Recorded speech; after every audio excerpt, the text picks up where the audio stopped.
जय हिंद। पश्चिम बंगाल सरकार को हाईकोर्ट से बहुत बड़ा झटका लग चुका है। 2016 साल के एसएससी नियोग मामले में हाईकोर्ट ने आज सुनवाई की एवं 2016 एसएससी के जो पैनल थे, जितने लोगों को नौकरी दी गई थी, इस पैनल को ही हाईकोर्ट ने पूरा खारिज कर दिया, मतलब पूरा हटा दिया उस पैनल को, जिसके तहत लगभग 22,000 से ज्यादा लोगों की नौकरी चली गई। अब आप समझ लीजिए, उस समय के शिक्षा मंत्री थे पार्थ चटर्जी, जो कि अभी जेल में है, और इसका दायित्व तो सीबीआई को मिल चुका है इन्वेस्टिगेशन के लिए।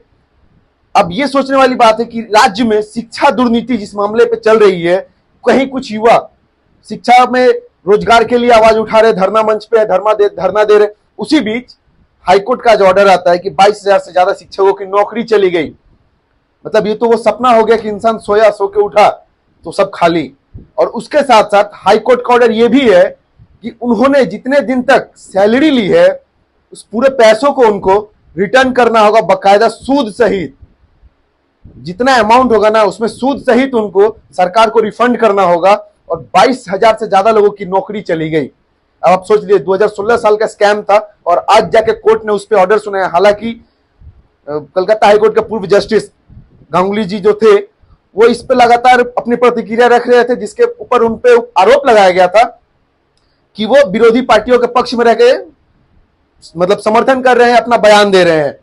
लेकिन उन्होंने तो छोड़ दिया, उन्होंने तो राजनीति ज्वाइन कर ली। अब जिस डिवीजन बेंच ने हाईकोर्ट के इस निर्णय को सुनाया है, उसको सुनने के बाद सभी पश्चिम बंगाल के लोगों का ना आंख खुल जाएगा। अब क्या कहना चाहेगी पश्चिम बंगाल की माननीय मुख्यमंत्री ममता बनर्जी। मतलब कुछ ही सेकंड में, कुछ ही मिनटों में 22,000 से ज्यादा लोगों ने रोजगार खो दिया, नौकरी चली गई लोगों के। लोग जिनका नाम आया, जो लोग बिलख बिलख के रो रहे हैं, शायद उसमें से एक ऐसी महिला है जिसकी नौकरी को रोक दिया गया। हालांकि वो कैंसर पेशेंट या फिर ऐसी कुछ समस्या है उनको, जिसके कारण उनको अभी रोका गया। बाद बाकी 22,000 से ज्यादा लोगों की नौकरी चली गई। और इसी केस में, इसी एसएससी स्कैम में पश्चिम बंगाल सरकार के पूर्व शिक्षा मंत्री अभी जेल में है। उस टाइम के तो प्रेसिडेंट थे, अरेस्ट होने के बाद पूर्व हो गए, पूर्व शिक्षा मंत्री अभी जेल में है। सोच लीजिए, 22,000 से ज्यादा लोगों ने रोजगार गंवा दिया पश्चिम बंगाल में। उसके साथ साथ उनको पूरा पैसा, जितना दिन को सैलरी लिए है ना, सब पैसा उनको रिटर्न देना होगा, बकायदा सूद सहित। हाईकोर्ट के इस ऑर्डर को हम लोग सभी सम्मान करते हैं। ये ऑर्डर बहुत पहले आ जाना चाहिए था, क्योंकि 2016 का स्कैम 2024 में आके उसमें सुनवाई होती है, तो कहीं ना कहीं थोड़ी तो देरी हुई है, लेकिन देर से आए दुरुस्त आए, ये कहावत सच हो गई। और आज बहुत सारे लोग खुश भी होंगे, बहुत सारे लोग विरोध भी करेंगे इस चीज का। बहुत ऐसे लोग थे जो मतलब एजुकेटेड है, जो सक्षम है नौकरी के लिए, उनको नौकरी नहीं मिला, और जो सक्षम नहीं है उनको नौकरी दे दिया गया। तो कहीं ना कहीं सक्षम व्यक्ति आज खुश होंगे कि उनके जगह पे जिसको नौकरी मिला तो उसकी नौकरी चली गई, और जो उसको नौकरी मिली थी वो आज नाखुश होंगे। क्यों पता है? क्योंकि वो तो बैठे बैठे नौकरी मिल गया, उसके तहत मोटा इनकम आ रहा था। आज हाईकोर्ट ने उसको बातिल कर दिया, और हाईकोर्ट ने ये ऑर्डर दिया रिक्रूट करने का कि फिर से शिक्षक को रिक्रूट किया जाए, और जो काबिल होगा वो फिर से भाई अपना एग्जाम पास करके, अपना जो भी प्रक्रिया है एसएससी में नियोग कर, उस वो प्रक्रिया को पास करके अपना आएगा, अपना नौकरी लेगा भाई। लेकिन 2016 का पैनल जो भी था, जितने उसमें लोग थे जिनको नौकरी दी गई थी, उन सभी को उस पैनल से हटा दिया गया। पूरा पैनल को ही खारिज कर दिया गया हाईकोर्ट के द्वारा, और चुटकी भर में सभी का सपना टूट गया। कहीं ना कहीं इतना बड़ा स्कैम पश्चिम बंगाल में साबित हो गया।